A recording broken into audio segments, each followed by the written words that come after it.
All right, and here we go again. This is Alex once again with the EOT News Flash. This is our Kaladesh limited set reviews. These are all the black cards. Once again, I am joined by nobody. I did not fabricate. All counters are on myself. That's a reference to Black's mechanic here. Right. Anyway, so 4-point scale. 1 to the unplayable cards. 2 of your fillers, most of your deck. 3 of your premium creatures, spells, and removal. 4 of the absolute bombs that will pull you into the color up in your pack. There's your Demon of Dark Schemes. I'm going to play black now. Good times. All right, let's kick it right off with Aetherborn Marauder. This is a 3 and a black Aetherborn Rogue. I love these Aetherborn Rogue guys. If you've played StarCraft, they're very reminiscent of the Protoss, which was my favorite race back when I was playing a lot of StarCraft when I was younger. But you get a 2/2, 3 and a black flyer with lifelink, and when it comes into the battlefield, you may move any number of +1/+1 counters from other permanents you control onto Aetherborn Marauder. Pray they don't have any bounce spells. But as it is, this guy's a 3. If you've got a decent-sized board with that you've been fabricating the counters onto the creatures and not making the servos, you're going to make a giant beater and just hopefully crash through for lots of damage and gain all that life back that you've lost during the game. Solid 3, really powerful uncommon here, but again, pray they don't have that Inspection Blue bounce spell. That would be awkward. Next one we've got is Ambitious Aetherborn. 4 and a black, 4/3 Artificer, or it's an Aetherborn Artificer. We fabricate 1. This guy's kind of mediocre. You know, nothing fancy about a 5 mana 5/4 or anything that makes a token. Just plain vanilla, pretty bread and butter. 2.25 if that. Next one we got is Demon of Dark Schemes. 3 black creature demon. He's rocking this like sash thing. I didn't know that demons had fashion sense. And he's got these big old swords. Like this guy's a baller. He's a 5/5 flyer, and when he enters the battlefield, all other creatures get -2/-2 until the end of turn. So this is the Massacre Worm effect. So that card was unbelievable back in the day. Whenever another creature dies, you get an energy. You may pay 2 in a black, and then pay 4 energy, and put target creature from a graveyard, any graveyard, on the battlefield under your control. So you play this guy, wipe the board, untap, pay some energy, pay some mana, and get back the giant dude. This is like Massacre Worm and Shield Dread had a baby, and this really stylish and frankly very dapper demon showed up in its stead. So pretty cool. Solid 4. Next one we have is the Duhund Operative. 1 in a black, 2/2 human rogue. As long as you control an artifact, it gets +1/+0 and has death touch. This is a bear with upside. This could be nothing other than a 3. This guy's pretty great for all of your, filling your curve up on your black aggressive decks. I like this guy a lot. Play with artifacts, make it have death touch. Sweet. Although I don't know what a Duhund is. There's a lot of little words in this set that I just kind of have to go, huh? Next one we have is a great reprint here. This is Diabolic Tutor, Liliana telling Chandra to do something naughty. 2 black sorcery, search your library for a card, put it in your hand, and shuffle your library. Just how hot your fire can be. Don't play this card. This is a pretty solid 2 here. I wouldn't go really out of my way unless I just had a card that was just going to end the game every time I cast it. 4 mana to not affect the board is pretty iffy, so I would probably leave this one on the sideboard. Might have better draft applications, but I'm not super high on this card. Leave this one at home, I think. Solid 2. Next one we have is Die Young.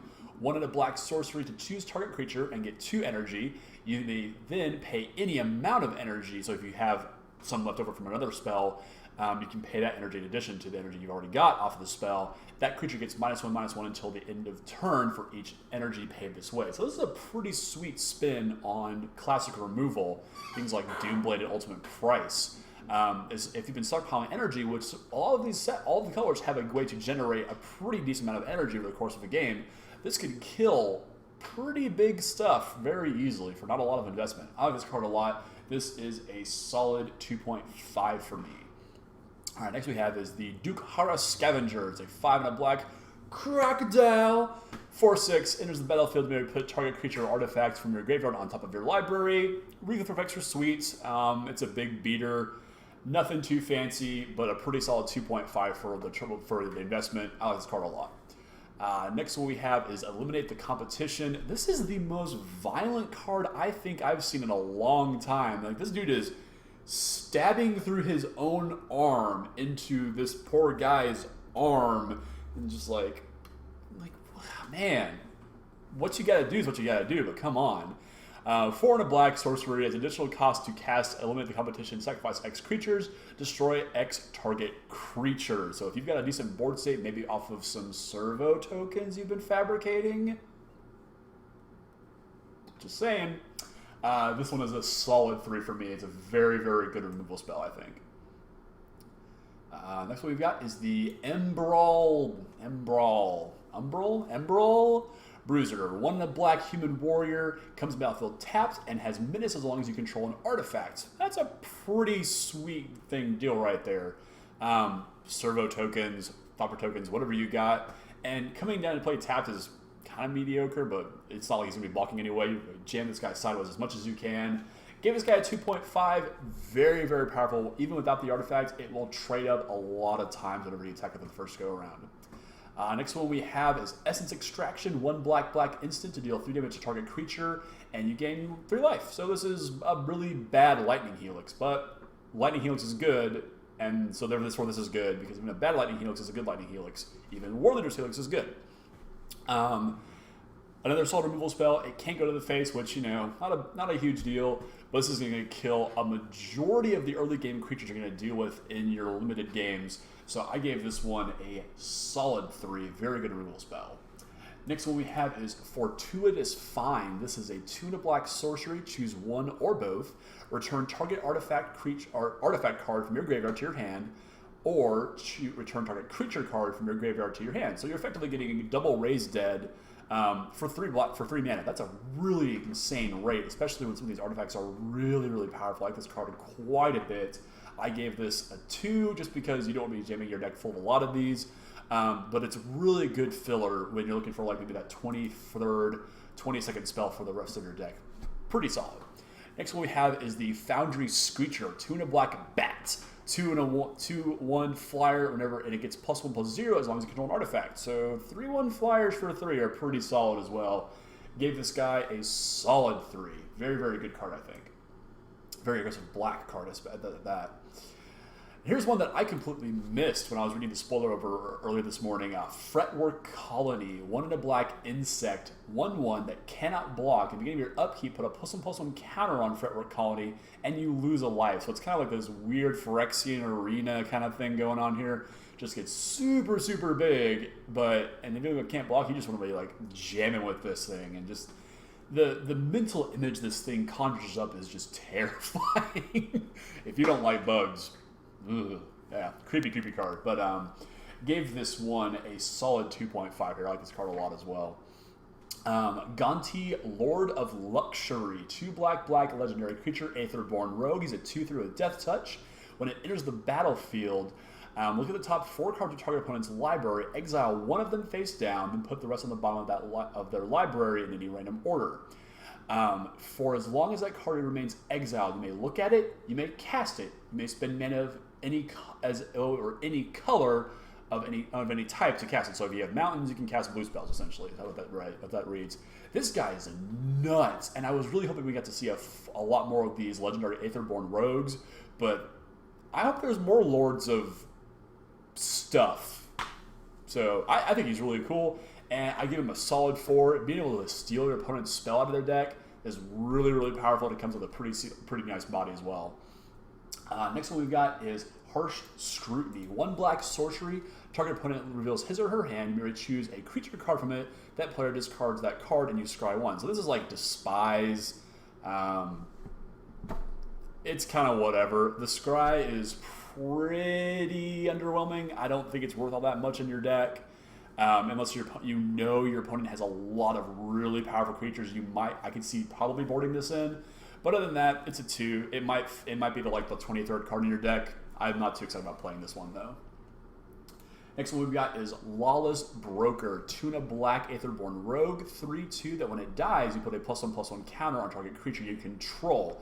Again, this plays really well to the Fabricate and the +1/+1 counter manipulation that black is really pushing in this set. It is insane how important the +1/+1 counters are to all the black creatures. So this guy just kind of like fuels that more. And as a 3/2 for 3, that's a really good rate. He's going to trade up, and he's going to trade often and make some of your other guys bigger. So I give this guy a 2.5 just because he's a really solid black creature, great curve filler, and just makes your other guys much, much bigger, which actually comes in pretty handy in some of these other black cards. Next one we have is Live Fast. This is a 2 black sorcery to draw 2 cards, lose 2 life, and gain 2 energy. This is a little bit better because it's black and you're gaining energy off of it. There's the blue spell that scries 2, draws 2, and gains 2 energy. I like this one a little bit more simply because it's cheaper. And if you're playing blue black in your limited decks, those are 2 great cards that go together. If you've played Read the Bones, if you've played Sign in Blood, you know how good these cards can be in certain cases. So maybe not the best, maybe not a great card for you to put in your limited deck, but definitely another good curve filler, bread and butter, 23rd, 24th playable. Definitely gave this one a 2.5 in those kind of like grindier games. Drawing extra cards can always be a great benefit to you. So I can see this one being pretty good. Next one is Lost Legacy, aka Right in the Feels. 1 black sorcery, name a non-artifact, non-land card. Search target player's graveyard, hand, and library for any number of cards with the same name and exile them. That player shuffles his or her library, then draws a card for each card exiled this way. There's always those cards, right? In every set that you look at it and go, I swear, if I open this in a limited event, I'm just going to cry. You open like 3 of these in your packs. Oh, God. There's nothing... This card does nothing, in my opinion. Like, is as close to a 0 as possible. I gave it a 1 just because I can see the most narrow of instances where you're like, I can't beat whatever this non-artifact card is in their deck. Like, if it's a Gear Hulk, you're out of luck. I can't beat their Planeswalker or this stupid Leviathan in blue. I've got to get rid of it, and it's worth them drawing a card. And the art's really sad. That's Chandra's dad. He's dead.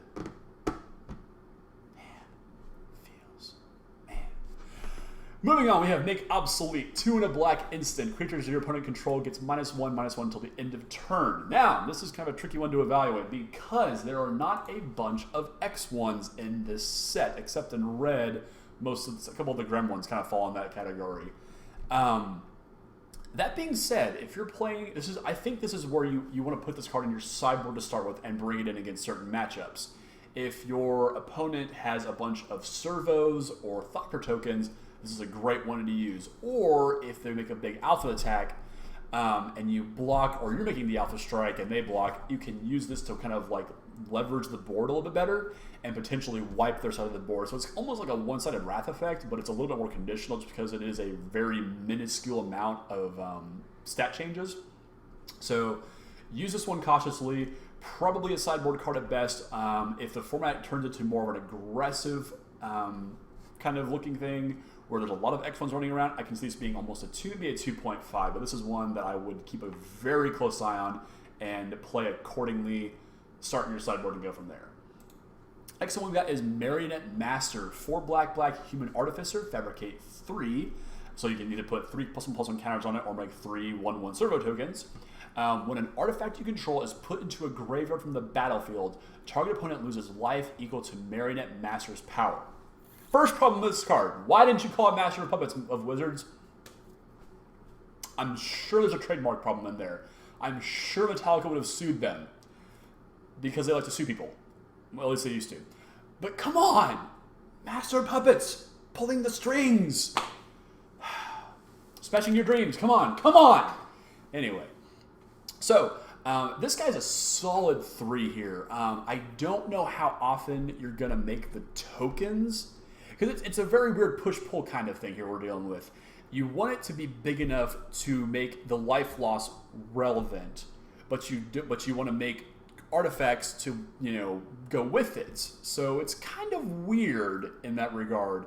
I can probably see this being more often than not a 6 mana 4/6, which is a lot better, and will trade up very often. And then you start chump blocking with your artifact creatures, which is probably the way you want to go with this guy. But in certain board states, this guy's a monster and will just take over the game by himself. Potentially close to a 4, but again, that Fabricate mechanic's just really hard to evaluate right now, and I'm not quite sure where it's going to sit on the power spectrum. So for the time being, he's a 3.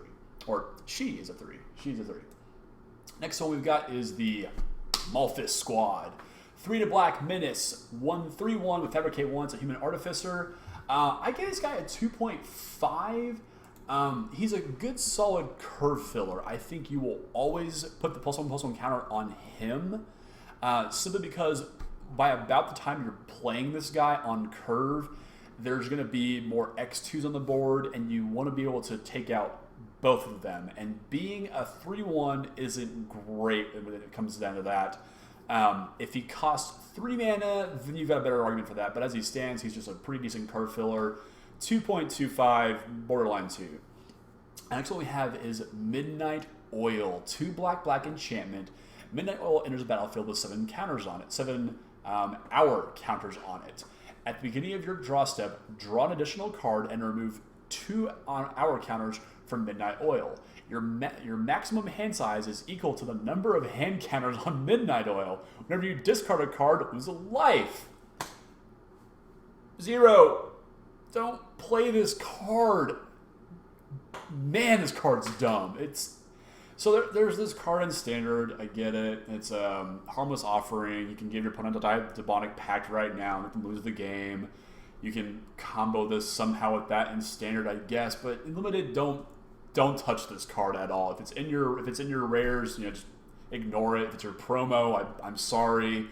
Karma's gonna probably come back and bite me in the butt now and give me that as my promo at the pre-release, because that's how these things work. But yeah, don't touch this card. It's just weird. It's not going to do you anything, and you're going to lose the game because of it. 0. Flat out 0. Next one we've got is Mind Rot, with probably some of the most beautiful art for Mind Rot ever. Usually we get kind of like these, more grotesque, zombie-esque cards that we're looking at, but this is just beautiful here. 2 and a black sorcery. Target player discards 2 cards. This might not be on the radar for a lot of newer players, in terms of powerful cards, but this is a surprisingly powerful effect, especially once the game's kind of stalled out. When you're in limited games, you're going to draw an opening hand and have your lands, some 2-drops, and maybe like your 6-drop or whatever, and you're going to get to a point where you have like 1 or 2 cards left in your hand, and if your opponent peels this and Mind Rots you and gets your bomb out of your hand, you are in trouble. So I'm not usually looking to play too many of these. 1 usually makes the cut for me. But as it stands, it's just a 2 for now. Different formats of Limited have better uses for Mind Rot. So this might be one where it's a lot better than I think it is, or it could be a little bit worse.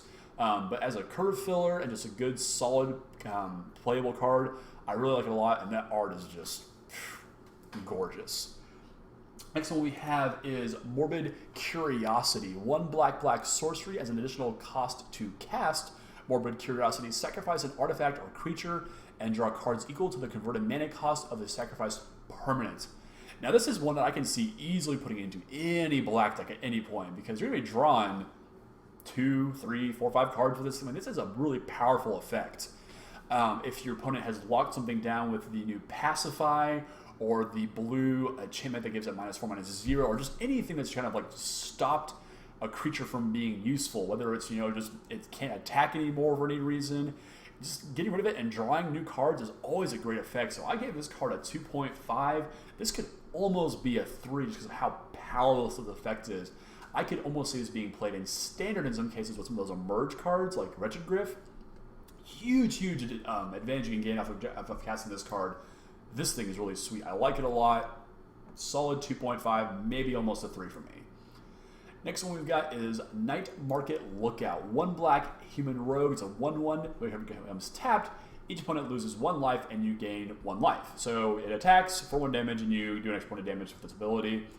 I would stay away from this completely unlimited. Traditionally, 1-drops are terrible in sealed. Draft is a little bit different because you can kind of draft around these guys and pick up multiples of them and really kind of create some very dramatic life swings during your games.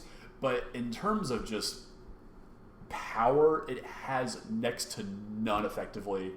It's not going to trade up usually. It will always just be blocked, and it'll just sit there forever, looking really bad for you. So this is as close to a 1 and unplayable as you could probably get in this set, without actually being completely unplayable. That is. Maybe there's a black aggro deck, or maybe in draft it's a little bit better, but for the most part in your sealed environments, stay away from this guy. Now, that being said, this guy is super playable and is just the bee's knees. This is the Noxious Gearhulk, 4 black artifact construct creature, 5/4 with menace, enters the battlefield, destroy another target creature, and it's non-conditional. Traditionally, things like this are like non-black, or an artifact, tapped, whatever. Destroy it and gain life equal to its toughness. This thing's insane. Right? It's just a 4. We understand that, right? Good. All right, moving on.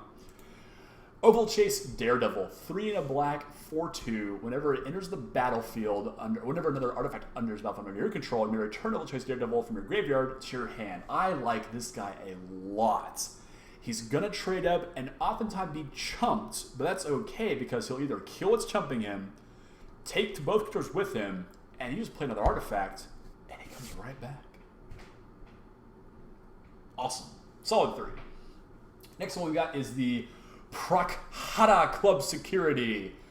Wherever the Prakhata Club is, I want to go there because this guy is beastly, and he's guarding a secret. 3 and a black, Aetherborn Warrior, 3/4. He's a dude. Solid 2. It's red that the Prakhata Club closes its doors. It's also red that Lord Gonti meets with Council Combo. What are the odds the two would occur in the same day? Conspiracies abound. Yeah, solid 2. Vanilla creature. Nothing fancy here. Moving on. Rush of Vitality. 1 and a black instant. Gives a creature, target creature +1/+0 and gains a lifelink and indestructible to the end of turn. It's a decent little combat trick here. It's solid 2. Yeah, your opponents will see this one coming, unfortunately. Once you play the format a little bit, you can start predicting what combat tricks and removal spells you're most likely to see. And this being common, probably the most common one to see in any black aggressive deck. So don't be surprised if your opponent goes like, all right, I'll block it, whatever. And they just shrug it off because you're not going to get a whole lot of advantage out of this. The life swing is relevant, but I wouldn't bank on it too much. Solid 2, though. Next one is Subtle Strike. 1 and a black instant. Choose one or both. I love that we're seeing more modal spells. These are really, really cool. I love the templating of them. It's very clean. If you look at old cryptic commands, it's just a wall of text. If you look at new cryptic commands, it's beautiful. It's elegant. If you look at textless cryptic commands, it's just, oh crap, what's he going to do with this one? But anyway, this one is choose one or both. Target creature gets -1/-1 till the end of turn, or put a +1/+1 counter on target creature. So this is another one of those cards that's affecting with the +1/+1 mechanic that black is really tied to within this set. The Fabricate mechanic really ties well into this. This is a great combat trick. It's a permanent boost, which is great, and it can eventually kill another creature, and the power boost you get on the creature that's being blocked that you're attacking with might just be enough to get through and kill that one as well. So this could be a great 2-for-1 in some cases. I gave this one a 2.5. Next one we have is the Syndicate Tracker. 1 and a black, Aetherborn Rogue, 3/1. You can pay 1, sack an artifact, and put a +1/+1 counter on him. It gains indestructible until the end of turn. So again, all these +1/+1 counters, all these Fabricate mechanics. I'm going to sack these servants with this guy, make him really big. He's going to get through, deal some damage. Awesome. 2.5. Just a little bit unwieldy just because that really low toughness makes him a little suspect of removal. Next one we have is the next card in the Thriving Cycle. This is the Thriving Rats. 1 and a black, 1/2. Enters the battlefield, gets 2 energy. Whenever it attacks, pay 2 energy, get +1/+1 counter on it. Great. Solid 2. And our last couple black cards here, we've got Tidy Conclusion. 3 black instant. Destroy target creature. You gain a life for each artifact you control. Again, all these Fabricate mechanics. giving you servos. I'm going to kill a guy. I'm going to gain some life. Too bad it costs 5 mana. Otherwise, it'd be a little bit better. Probably no better than a 2. You can see a lot of these probably in your draft and your sealed pool. I wouldn't pick up more than 2 of these. Maybe only play 1. Bring in the extra and just in case your opponent has some really big creatures you need to take care of. Next one we've got is Underhanded Designs. And I love just the artwork here of the, like it's like the Joker buzzer and the Aetherborn guy's hand. He's just going to get you. 1 in a black enchantment. Whenever an artifact enters the battlefield under your control, you may pay 1. If you do, each opponent loses 1 life and you gain 1 life. You may sacrifice it by paying 1 in a black and destroy target creature. You may only activate this ability only if you control 2 or more artifacts. So hopefully you'll probably have a few to activate this one. This one's really cool. I like the drain and gain effect of this. It plays very much like Extort did back in Gatecrash, the Orzhov mechanic from that set. And just the ability to just kill a creature is also really good. So if you've got a lot of artifacts in here, maybe you're playing like blue-black, I guess, would be the combination to go with that. This could be a really easy way to just kind of take games over. Very reminiscent of like Call of the Bloodline from Shadows over Innistrad, just the ability to just gain incremental advantage slowly but surely. I like this card a lot. It's kind of a build around me, so I dock a couple points for that, but as it stands, this is a solid 2, almost a 2.5. In the right deck, this is going to be an all-star at a 3, though. Probably better in draft than in your sealed environments. Last card in black, we have the Weapon Craft Enthusiast. 2 in a black Aetherborn Artificer. He's got like this serious Protoss Warp Blade thing going on. It's probably Zeratul. He's a 0/1 Fabricate 2, so he can make either 2 servos or put 2+1/+1 counters on him. I don't know why you wouldn't put the counters on him, because otherwise he's just kind of embarrassing. I gave this one a 2, and if you've noticed, I've kind of ranked all of these Fabricate cards in black, and for the most part the other ones as well, a little bit lower than normal. And again, it's just because I don't think the Fabricate mechanic is all that great. And going off of that, maybe black isn't a good color in this draft, in this limited environment either. We'll have to see how it all plays out. But as it stands, having to put counters on creatures or make them even worth the mana cost for them is pretty rough. And making just servos, these 1/1s that don't even fly and have no abilities and have no real impact on the game unless you have things like Tidy Conclusions or Underhanded Designs, it just gets a little underwhelming. So I'm going to be leaning towards the fact that if you open up a lot of black cards in your pool, you might be kind of hard-pressed to win some games because they're really underwhelming. But I could be wrong. I've been wrong before. I've been right before. So we'll see what happens. So that does it for all of the black cards for Kaladesh. Appreciate you guys watching. Go back and watch the blue and the white reviews that we've already done and posted. I'll be finishing out the rest of the set hopefully this weekend.